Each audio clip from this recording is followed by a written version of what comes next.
Hello and welcome, everyone. Thank you for joining us, whether you're here live or you're watching the recording. We've got a pretty good panel here going today, so I'm going to let everybody introduce themselves here in just a second. But first off, I'm Jordan Roberts. I'm with Journey Alliance, and I will be your host for today. And as we're going through this, there will be some references to an AI training. And if you're wondering what that is, you can either scan that QR code in the corner, which I'm not going to point to because I'm sure I'm pointing the wrong way. You're pointing the wrong way, see? You can scan that if you're on your computer, or if you're on mobile, you can click the link, which I've dropped in the comments. It'll take you to our webpage where you can learn more. And with that out of the way, we would all like for this to be as engaging as possible. So if you have any comments or questions, go ahead and ask them in the comments or the chat there, and we'll incorporate them as we go along. I see Isaac already here saying hi. So hi, Isaac, welcome. So I'm going to let our panelists introduce themselves. We'll start with you, Herb. Tell us who you are, your company, and kind of your experience level with AI. Okay. Yeah, my name's Herb Sargent. I'm the board chair at Sargent Corporation. I retired about a month ago, and I was just using ChatGPT to figure out what to do with my 401k pre-tax information. So really good uses, but I'm a relative novice, I think, compared to these other gents. But I've had some really good uses that have turned out well for us. Awesome. Thank you, Herb. Happy to have you. Mark, introduce yourself. Hi, my name is Mark Pizzoli. I'm also with Journey Alliance. I'm a partner there. We run a business advisory and AI enablement practice. So I work with AI on a fairly regular basis. I do some trainings, do some automations, and use it for about as much as I can on a daily basis while still kind of keeping a human in the loop, which is me. So I would say I'm fairly familiar, but I'm not like out there building AI systems from scratch. Wouldn't go that far, but I am a very, very heavy user and a pretty big advocate. Awesome. Thank you, Mark. And Chris, last but certainly not least, can you My name is Chris Gotkus. I'm president of Island Elevator, and I will be the host of the show today.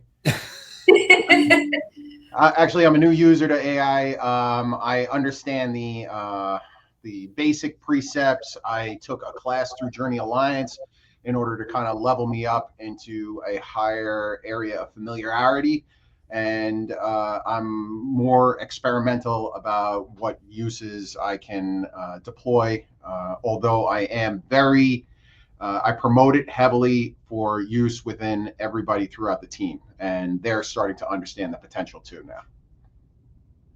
Yeah, that's really cool. I like to hear the team part from you. So, Chris, since you were left off, we'll just start our first question with you. So, for you, when did AI first land on your radar as something that might be relevant to you, your work, or your role? You're asking me, right? Asking you. Yep. Okay. When did it land on my radar? It landed on my radar in November 2022 when they released ChatGPT, and it started to like blow my mind. I thought for sure that human extinction was next because this was mimicking real conversation so closely that I was a little like caught off guard. And then for probably the first 18 months or so, I just kind of used it like a kitschy little tell me a story or a joke or something goofy, but not really useful. And then as it started to evolve to different levels of ChatGPT, I sought out some education, and through a introductory course, I was able to start to understand the power and potential for just the end user being able to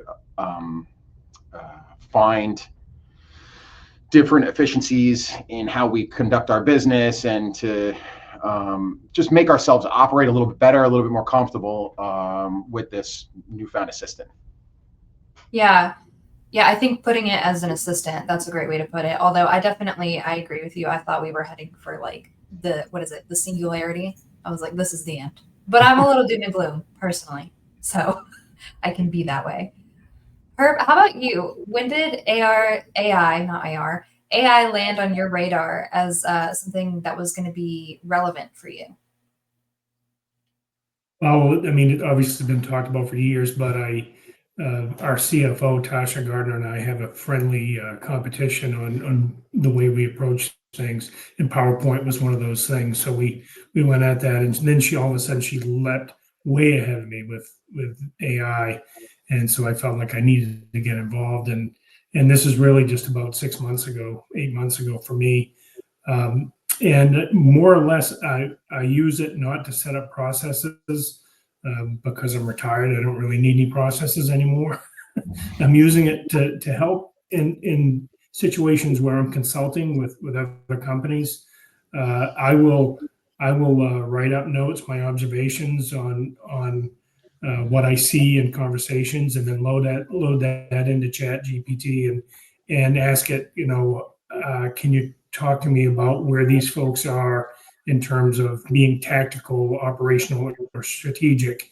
And it's really helped me on those kinds of things. So it's I guess philosophizing is more for me. Yeah, that's really good. I use it in a similar way, Herb. It's a brainstorming partner for me most often. Yeah. Uh, Mark, how about you? When did AI first land on your radar? I think the first time I saw something that I was really impressed with, I was at Dreamforce. This must have been 2015, and I was at a confidential, thankfully not confidential anymore, but at the time a briefing from Salesforce that we actually had to sign NDAs for, and they demoed their what they called their AI assistant at the time, and it could go through basically set up demo like storefront data for a retail store, and they said optimize a coupon for revenue or for profit. We want to run a 3-day sale and like come up with 3 different offers.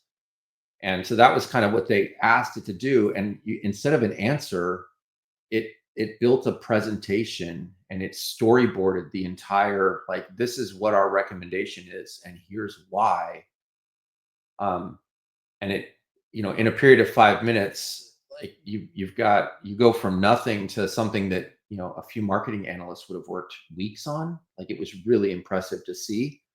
At the time it seemed very out of reach, very high level enterprise technology. So, and I'm primarily focused on small business, so it didn't seem in reach. But suddenly, as ChatGPT came out, it became very much in reach, right? All of these things came crashing down very quickly, and I almost feel like it's a little bit of the democratization of knowledge. A lot of things that enterprise companies were the only ones that could do in the past are now very achievable on a much smaller scale. So that was the first time. That was obviously 10 years ago. Yeah.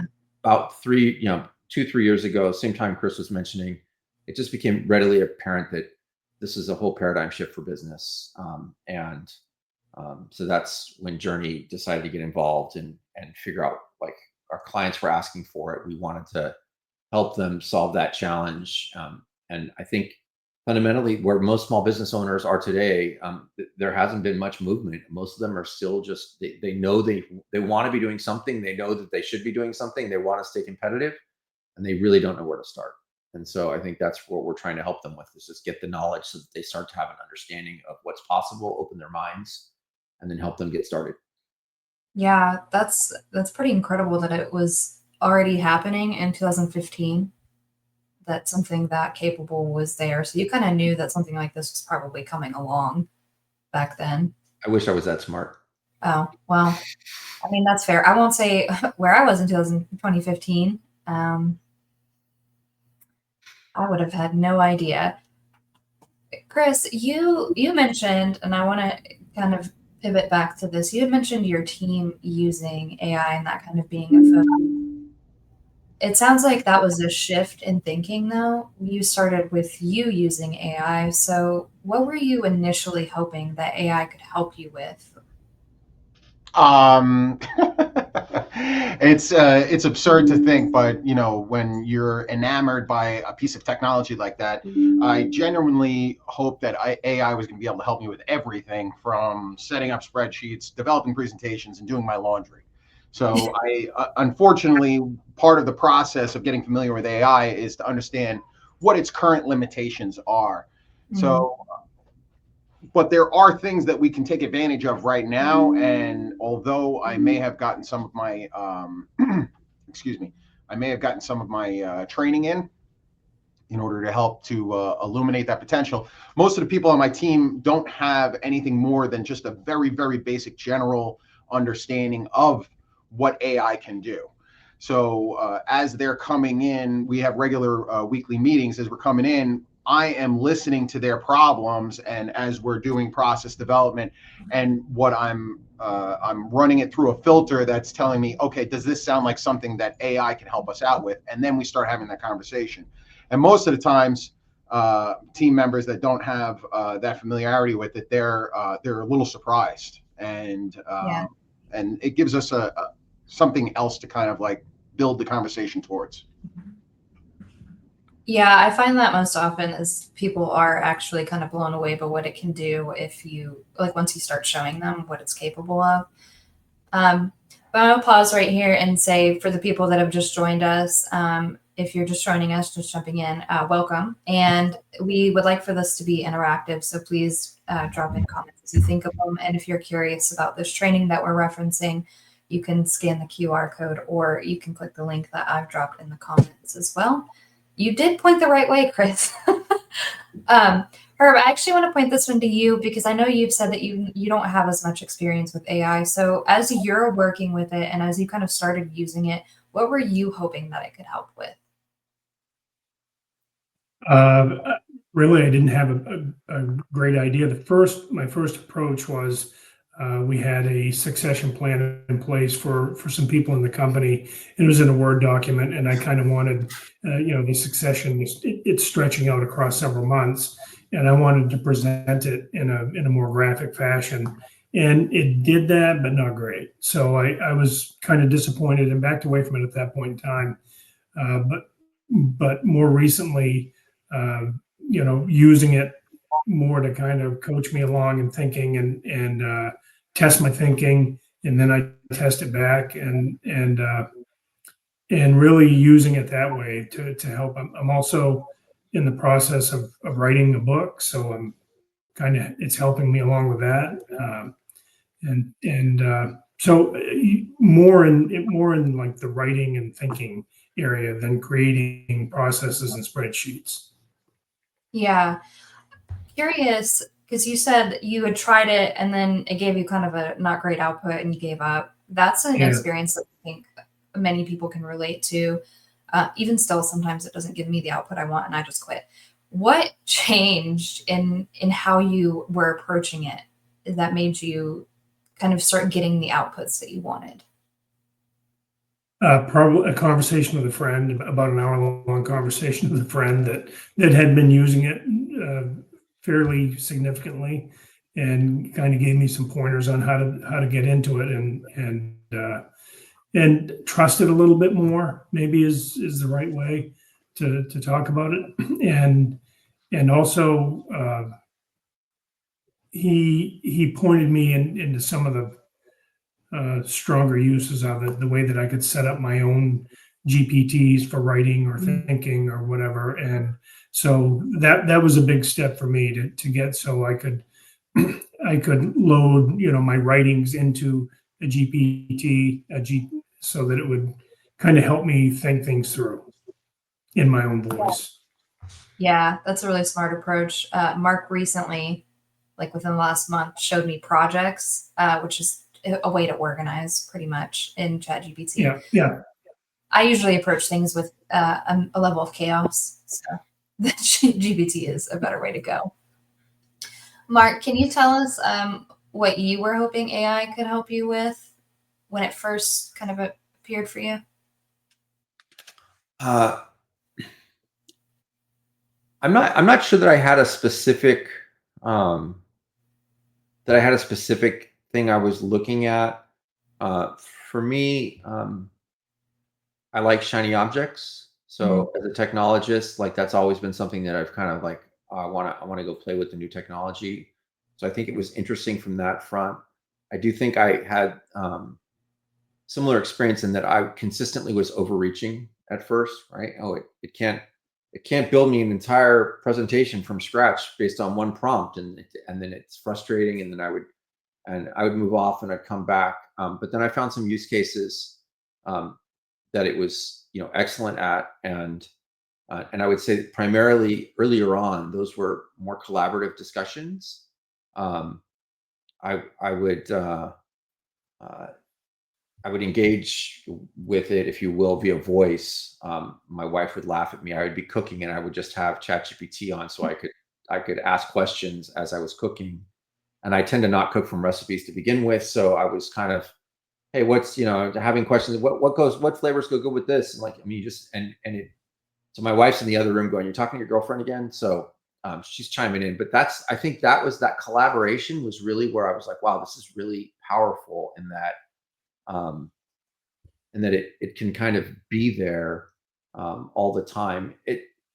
Candidly, I think it's everything like ChatGPT is on via voice. It's like everything everyone thought Alexa was going to be, that it's really not, right? Like so I think that started me using it more and more, and then and that's I think everyone's number one obstacle is this is very much a tool you need to learn how to use, and it doesn't come with any instructions, right? So that's the challenge is people jump in and they think they're using it well, or they don't think, or they're not sure, and so they're either hesitant or they bump their head a few times and then they stop using it. And the reality is, like, once you find a few good use cases, you really can't keep your hands off it. You're like, okay, this is really powerful. And so now it's part of my workflow for a variety of different things that I do. It's like the first place I go for a bunch of different things. I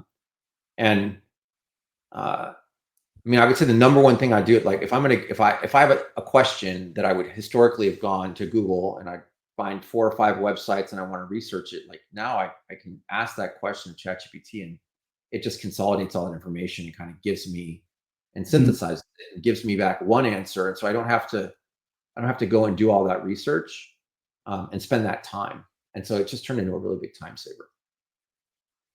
Yeah, that's Interesting. You mentioned cooking. I go to hunting camp every year, and I'm the cook. So I actually I've got a hunting camp project, hunting menu. So I've got a week-long camp that I've got the menu all set up through ChatGPT. What should follow different foods and day to day, and yeah, it's really cool, and I've really begun to use a lot that way too. That's funny that you're using it for cooking. I don't want to side rails. I was like, I tried that and it gave me the most out of the realm of what I would eat suggestions.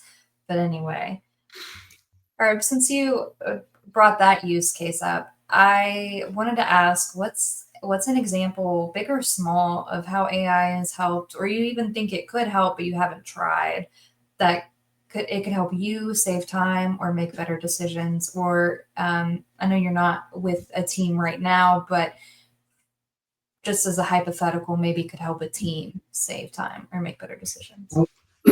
I can tell you that I just got our tech committee report from our company. They haven't taken me off the email list yet. So, and their entire monthly meeting was, how can we use AI to strengthen our processes and give us more and better information.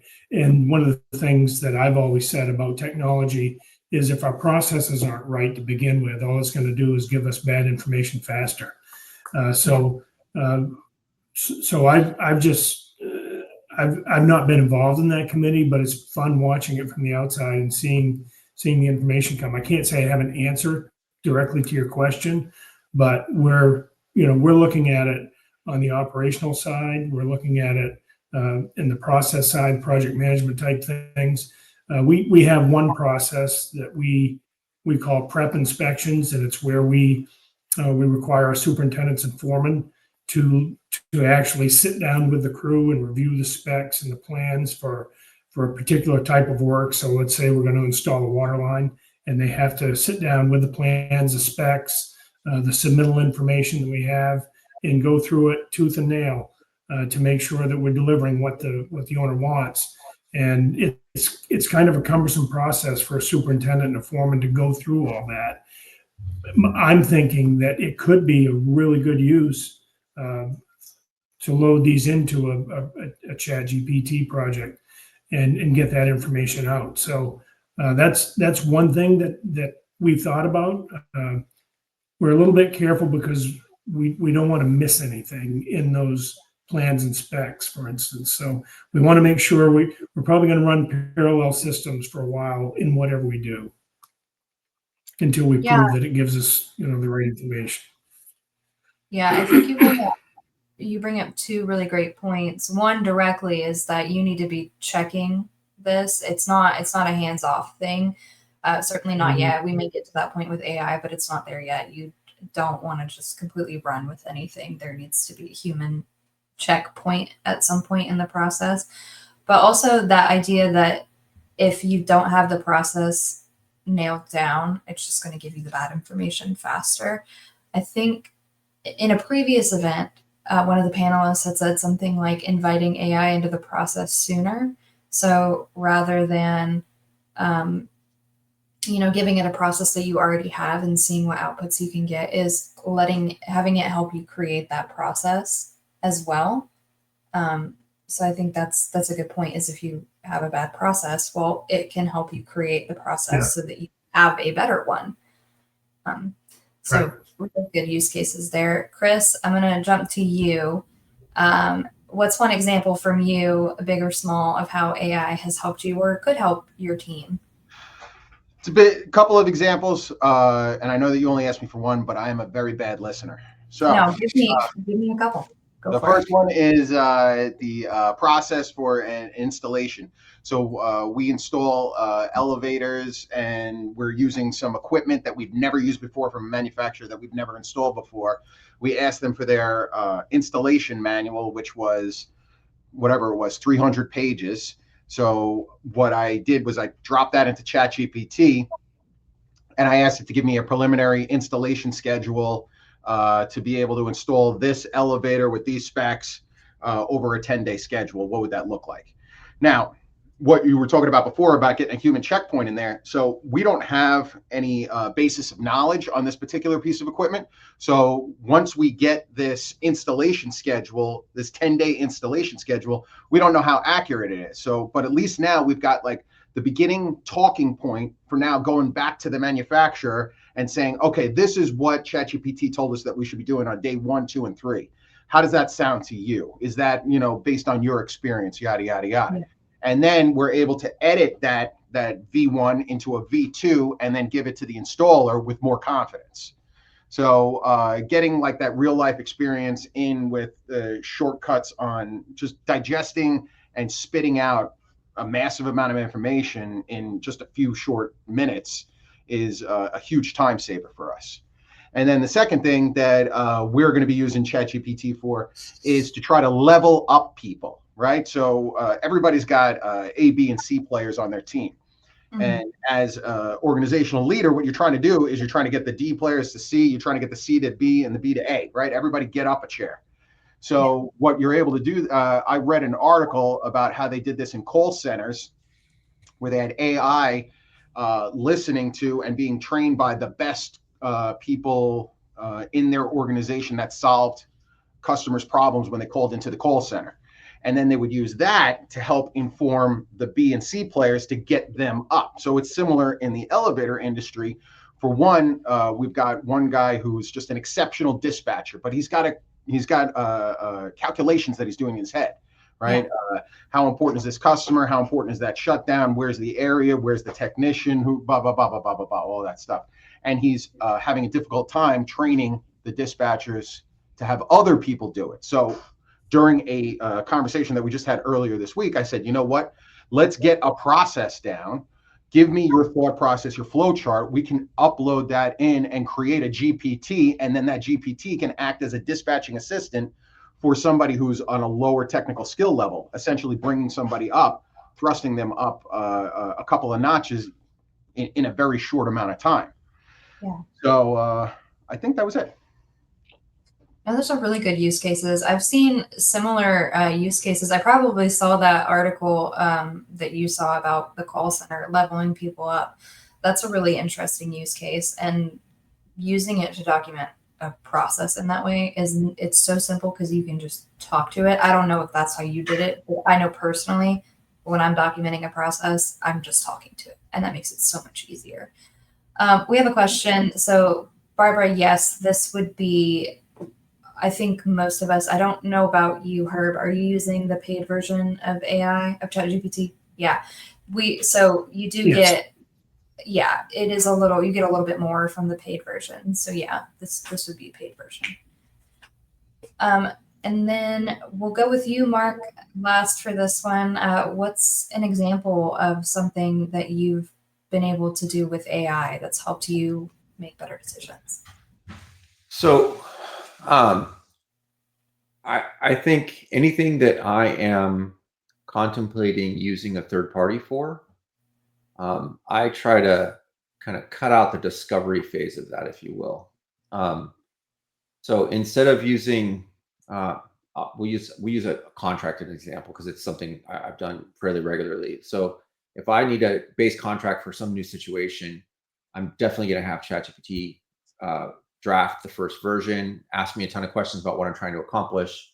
And I'm going to have it draft version 1, and then I'm going to go in and make any edits I think need to be made based off of my understanding, and then from there I'll ask an attorney to do a final review, and I've basically potentially saved 4 or 5 hours of billing, and I've got a half hour of billing.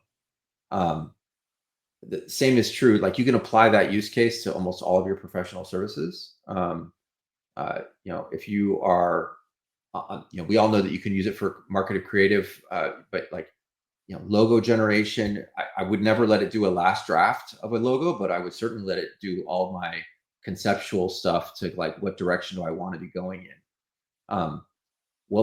This brings up a really interesting point though, like the things that ChatGPT won't, you have to really be aware of the fact of what your own personal limitations are and knowledge level is. Like, so if you're going to go do logos, as an example, ChatGPT is not going to factor in color theory or the psychology of colors or all of those things that someone that does logos professionally would do unless you tell it to. So you really have to know when you're operating outside your domain knowledge, you get a substandard product until you go to a professional. So I always like to have a professional put a finishing touch on it, if you will. But I think you can get some directionally really valid concepts, V1s of things, just as exact same thing Chris was saying, right? You can get a V1 of something, but then have somebody that really knows what they're doing give you feedback on it before you put it out into the real world, if you will. So I would never send something to a customer without reviewing it first. That's just where I'm at, and I use AI a lot. So yeah, I think that's a really good point, is that it's like any tool, if you don't know what you're doing, the tool is not going to make you any better at it.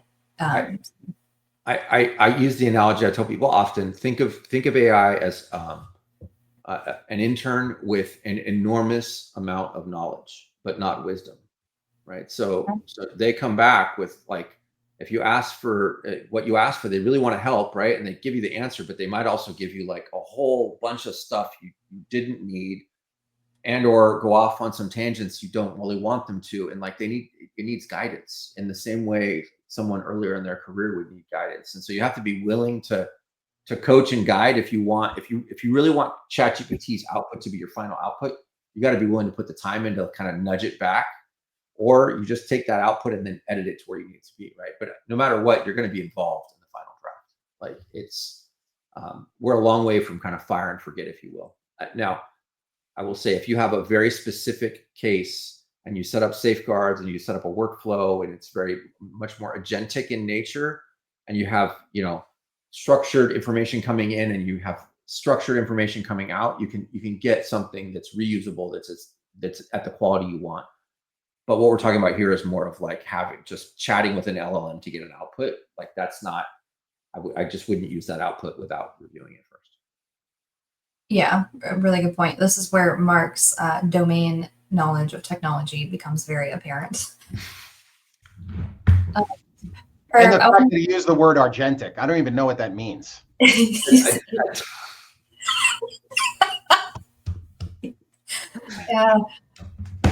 Yeah. Agentic. I honestly couldn't define it myself. I know what he means, but I don't think I could define it. It generally means ChatGPT right now. Yeah. Go ask it. Let me know what it says. I'm curious. Live use case. Herb, I wanted to pose the next question to you. What made you hesitant to try AI, or what still makes you hesitant? I know earlier you had described getting bad output from it initially, but was there anything that made you hesitant to use it? I'm an old man.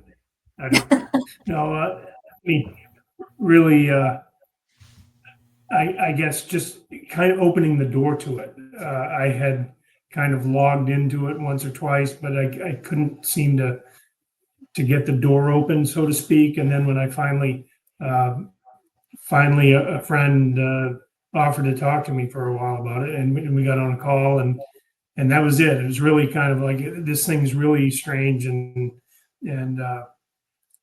mysterious, and just trying to demystify it some, I guess, and get that door open on how to prompt it correctly and that sort of stuff. So, I mean, I had used it to draft up a couple images that I've used online a couple times, but I found it to be very clunky. So I just kind of backed away from it at that time. Yeah, I definitely get that. Like Mark said, it didn't come with an instruction manual, and it's a lot. So that makes a lot of sense. Yeah. Chris? And just how to access it and where to access it and all that. There were so many different versions of AI out there, and it's like, which one do I use? And then ChatGPT seemed to kind of rise to the top. I had a similar problem, and during my class, what I learned is that if you don't know how to use ChatGPT, then you can ask ChatGPT how to use it.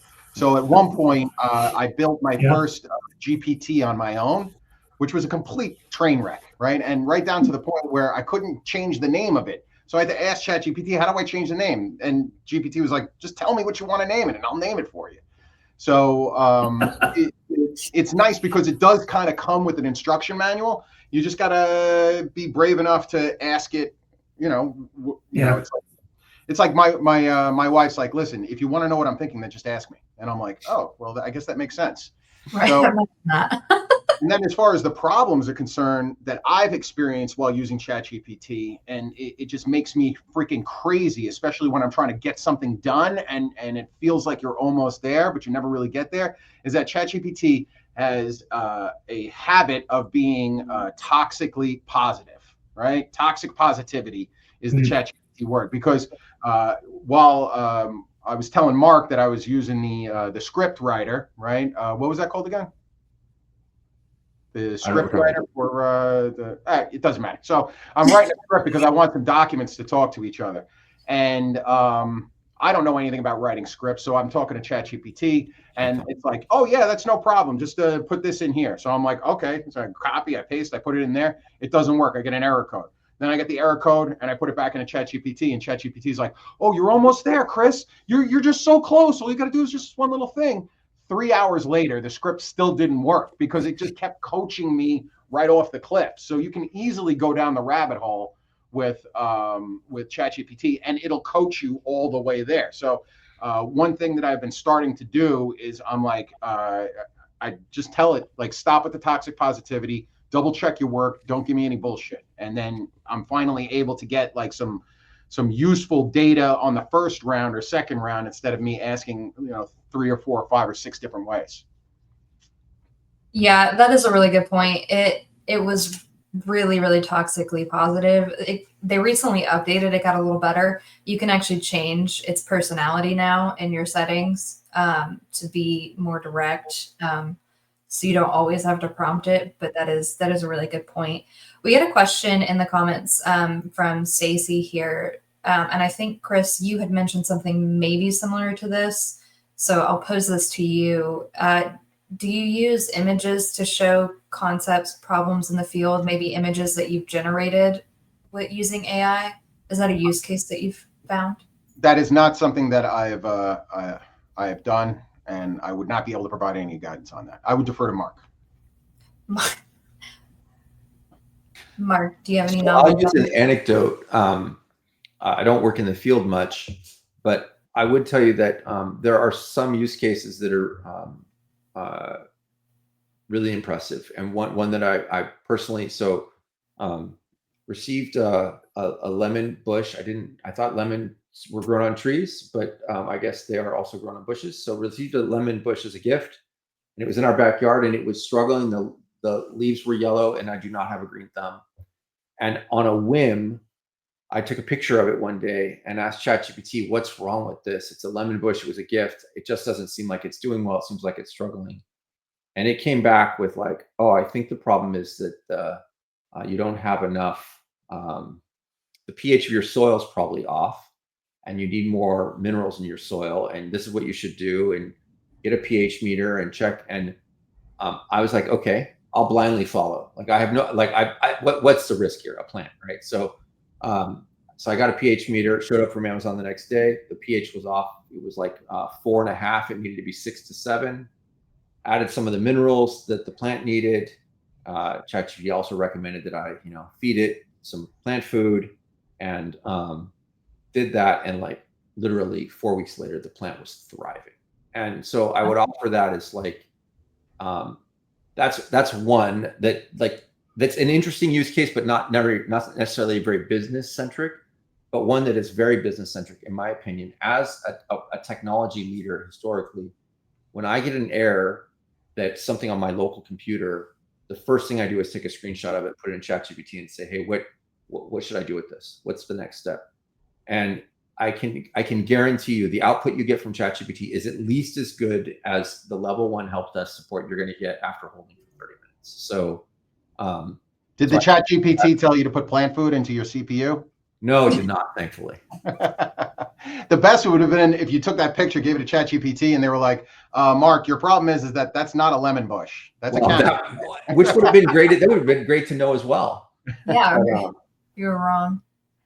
No, but the interesting on the technical side is technologists historically have published so much information online that the database is extremely strong when it comes to ChatGPT. So most of the information it has is from the internet, and like that's an area where it's extremely strong.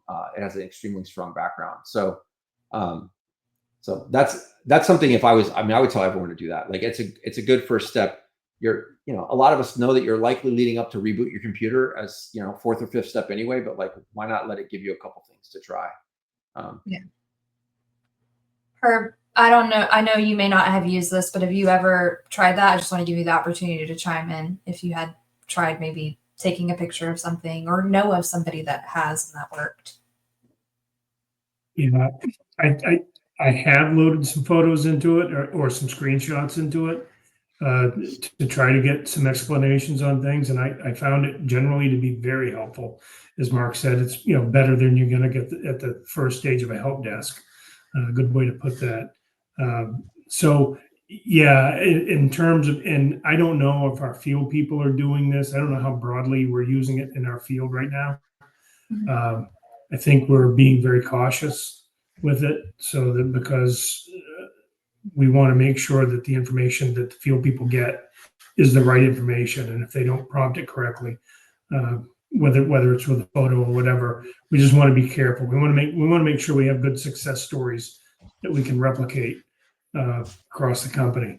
As far as loading screenshots and that sort of thing, and I have in the past, and I can't remember if I've loaded an image. I saw that Stacy said she used it for Photoshop a little bit. I have not done that, and but I've really had good results when I've asked it questions around a screenshot. Yeah, that's a really good use case as well with the screenshot. And I think approaching it with a degree of caution is wise. As you said, you don't want your field team operating off of bad information. Stacy, for those watching the recording, Stacy has commented saying that she used it as a Photoshop replacement. Client took a photo and the image was blurry and cropped awkwardly, and they were able to fix it using the right prompts. That's pretty interesting to me. I have tried it in a silly use case to try to get it to crop a picture of my dog, who is my life, obviously. And it did not work. So that's a really interesting thing. The key there, I think, is the right prompts. So that's very good. Thank you for that, Stacy. Chris, we'll go to you for this question. Since I don't think you've gotten to talk enough, Chris. Thank you. Finally, I have so many things I need to say. People are so interested in what I have to say about this. Yes. Did anything have to change for you personally to make AI feel more approachable or valuable, or for you to start getting a use out of it? I think that did anything have to change for me? I like to learn new things, so that's kind of like fun. I think what I really had to do was kind of get out of the narrow-minded social media type of way of using a new little kitschy piece of technology to do goofy stuff instead of actually drilling down for day-to-day in use cases that can improve efficiency. So I don't think much had to change for me to be able to be open to this technology. I think that right now I'm just starving for more guidance, because as I learn today what's going on, it's currently already changing, and most of the knowledge that I have is half irrelevant tomorrow. Yeah, it is changing pretty quickly. ChatGPT just got that major update as well. So that's a good point. Yeah, and I need somebody to tell me what that means. I don't know what that means. Yeah, well, we talk about it every week in Journey Intelligence on Thursdays at 3 p.m. Eastern. Mic drop. You should join us. Or, speaking of, if you're just joining actually for this latter half, I want to pause here to say this because I've noticed some people joining. Please drop any questions you have in the comments and we'll bring them up as we go along here. And if you're curious about this training that's being mentioned here and there, you can click the link that I've put in the comments or scan the QR code that I have put over Mark. With that said, Mark, I know you're a tech savvy. So did anything have to change for you personally for you to start using AI well? I think just like a lot of people, us talking about it more internally and creating, and I know that, I mean, like this is not supposed to, I'm not meaning this cliche, but like creating a safe space where you can talk about the fact that we're using it and it's not cheating, right? I think a lot of people for a while, right? I mean, think back 2 years ago, how often did you get asked if your meetings could be recorded? And then think about now, when's the last time you were in a meeting that it wasn't recorded, right? Like the shift has been so dramatic in such a relatively short period of time. But so I think that was probably it, right?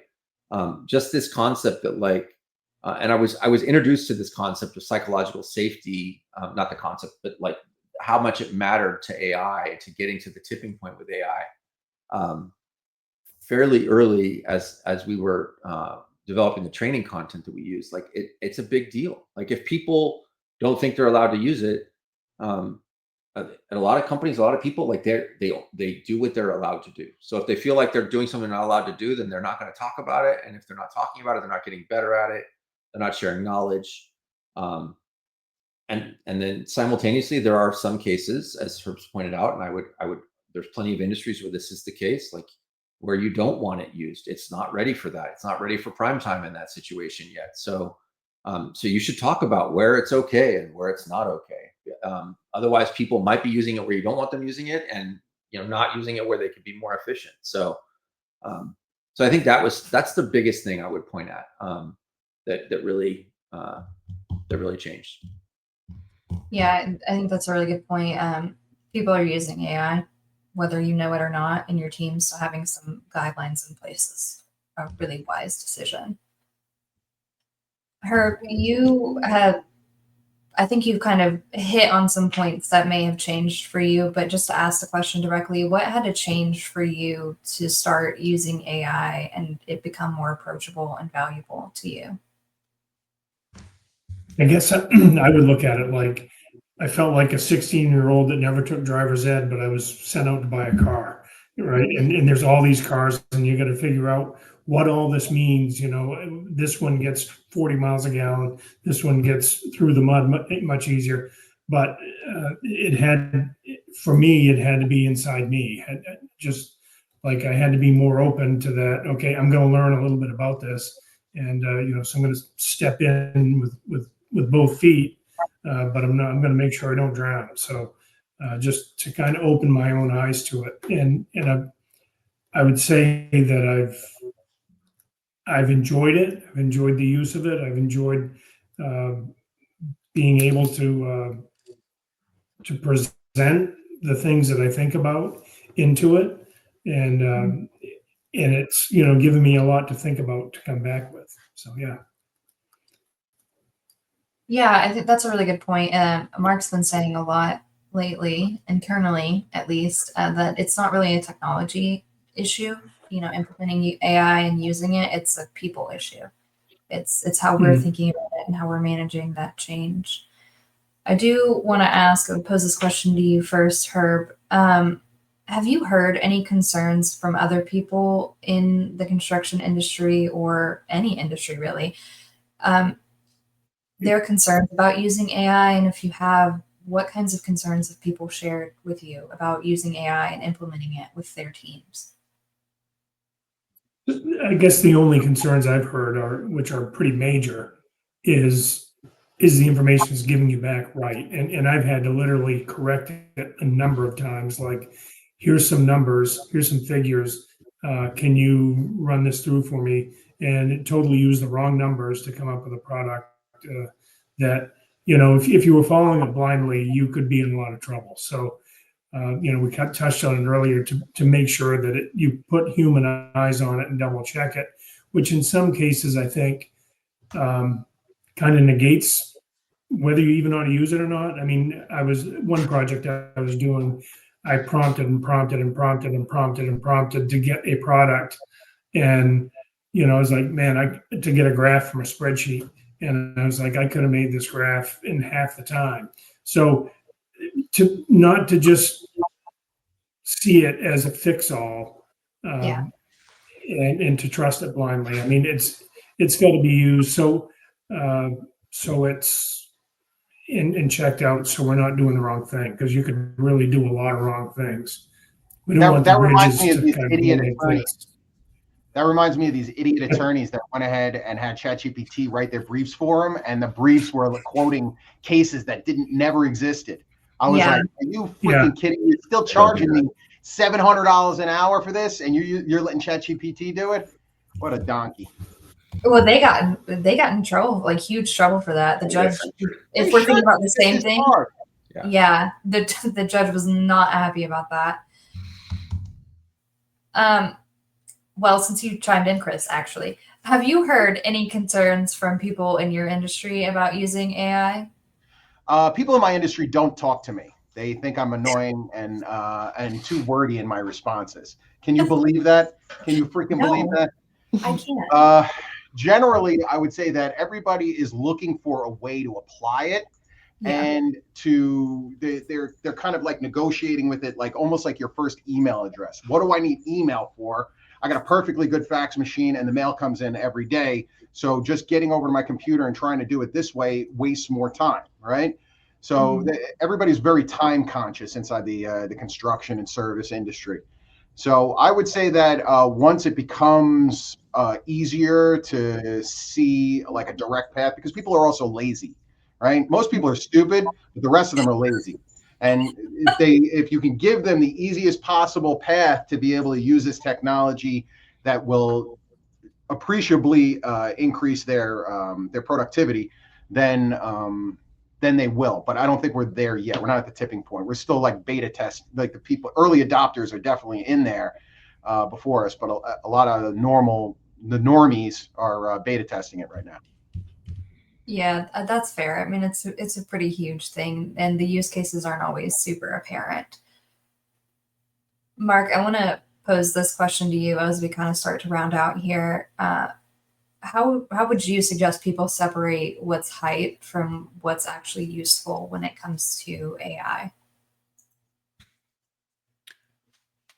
I think ultimately in business, it's all about like creating value, and to understand that you're creating value, you have to measure results, right? So anytime you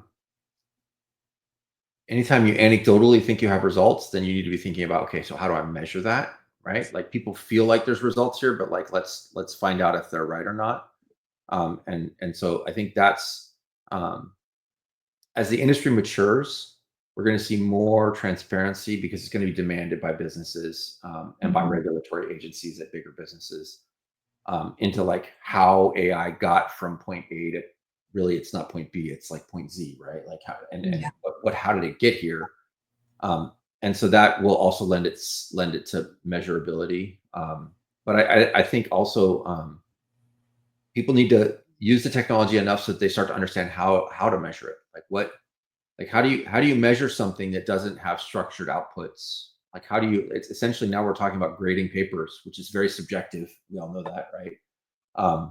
So it becomes an exercise and people have to learn how to do it. Believe it or not, like the best way to score AI outputs is to have another AI engine score them, but to make it deterministic. And what I mean by that is you turn the temperature down, and so it stops being creative and it starts giving you the same answer every time, which is what makes it not a chat bot, right? And more of a technology tool.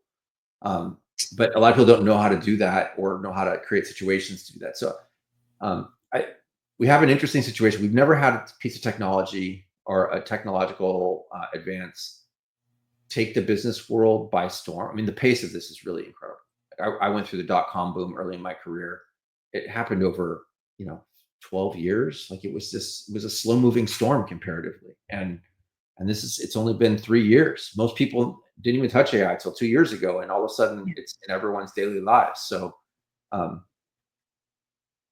think that I go back to like figuring out what lever it is you're trying to pull and then measuring if you're having an impact or not. Big businesses are generally much better at this.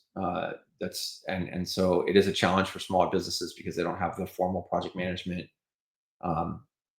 practice to be able to do that type of stuff. But if you're not seeing tangible results, then you should be really cautious, right? Like I don't know how else to describe it. Yeah, no, that's really practical. It makes a lot of sense. If you're not seeing results, it's not working.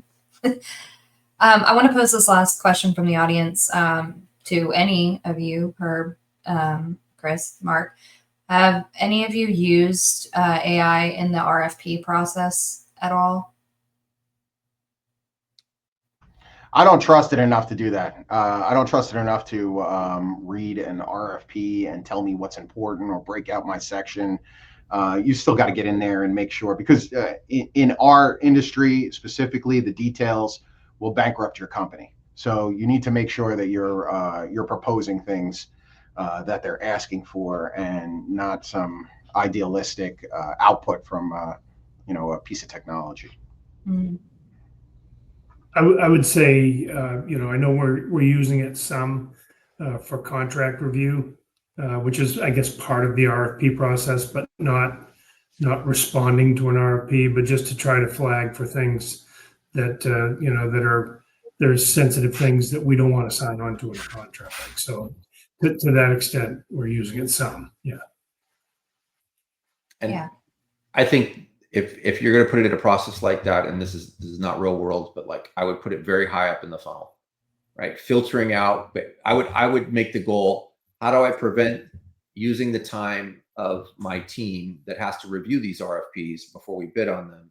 How do I save them the time of reading the ones that we just don't want, period? So, and I would put it at the beginning there. And the risk is you miss bidding on an opportunity that you're suited for, but the odds of you missing bidding on an opportunity that you're really, really well suited for, that's like in your ideal, your 80%, if you will, are super low, right? The odds of an error there are really, really low. So really low risk, high return, right? Saving somebody, hours and hours of work. So that's where I would put it in a process like that.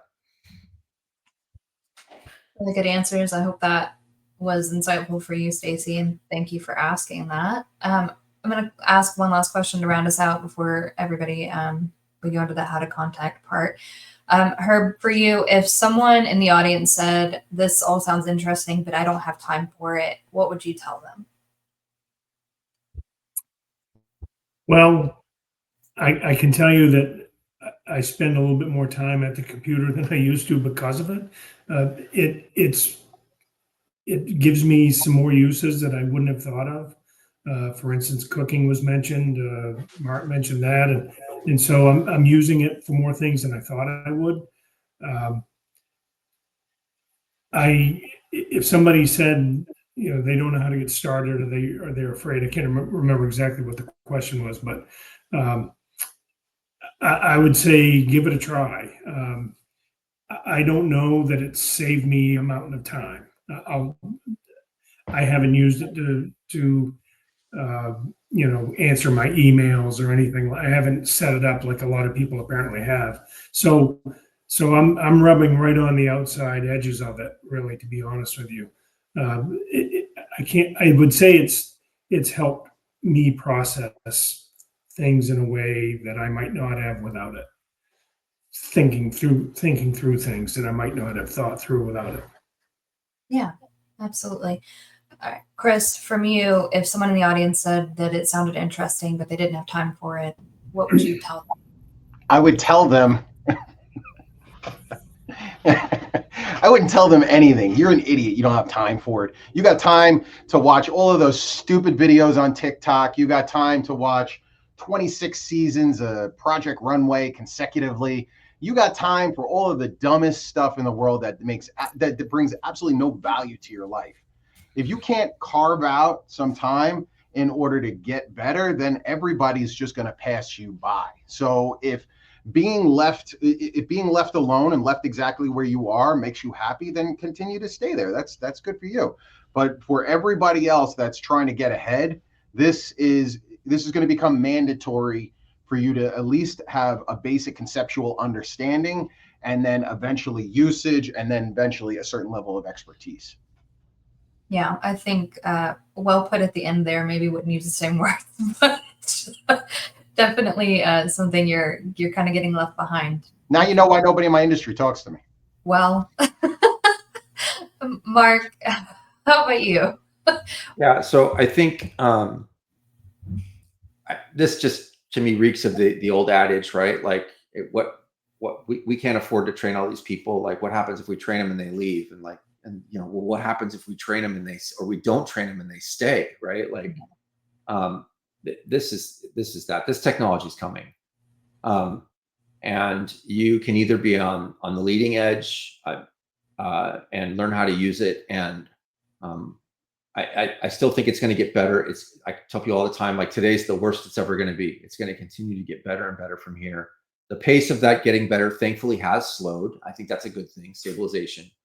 But resisting, just imagine if you were like, no, I'm never going to use the internet. Like that, it sounds ludicrous in hindsight. And there was plenty of people that felt like the internet was a waste of time back then. So this is that.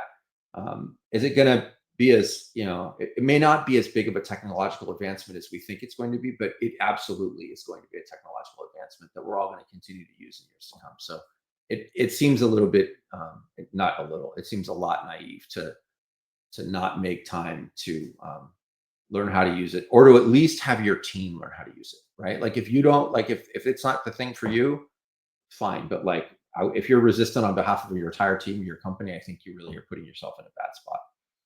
Yeah, definitely.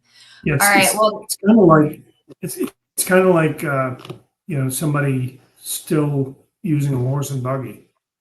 Yeah. To drive across country. Yeah. That's the way it's going to be. Yeah. Yeah, definitely. Well, we're at time, so I want to thank you all for joining us today, our audience and our panelists. Thank you for that. Real quick, Herb, how can people contact you?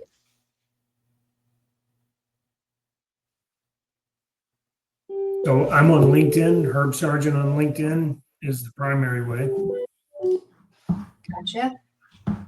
And Chris, how about you?